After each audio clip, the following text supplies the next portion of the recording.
రాముడు రామసేతుని ఎందుకు కూల్చేశాడో తెలుసా? విశ్వకర్మ పుత్రులైన నలుడు నీలుడు అనే వానరులు నిర్మించిన రామసేతుని దాటి లంకలో రావణుణ్ణి సంహరించిన రాముడు విభీషణుణ్ణి లంకకు రాజుని చేసి సీతామాతతో పుష్పక విమానంలో అయోధ్యకు బయలుదేరాడు. వెళ్లే ముందు లంకా రాజ్యాన్ని ధర్మానికి కట్టుబడి మంచి పాలన సాగించమని విభీషణుడితో అన్నాడు.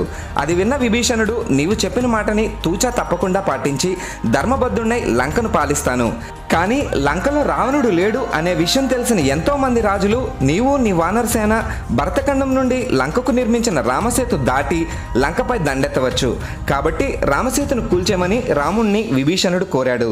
విభీషణుడు కోరింది లంకలోని ప్రజల శ్రేయస్సు కోసం, వారి స్వాతంత్రం కోసం కాబట్టి రాముడు అందుకు సరే అని తన విల్లుతో రామసేతు మీద 2 బాణాలు సంధించాడు. దాంతో రామసేతు 3 ముక్కలయ్యి నీటి మట్టం నుండి 2 అడుగులు కిందకి వెళ్ళిపోయింది. ప్రస్తుతం రామసేతు మీద నిలబడితే నడుం వరకు నీటిలో మునిగిపోతుంది.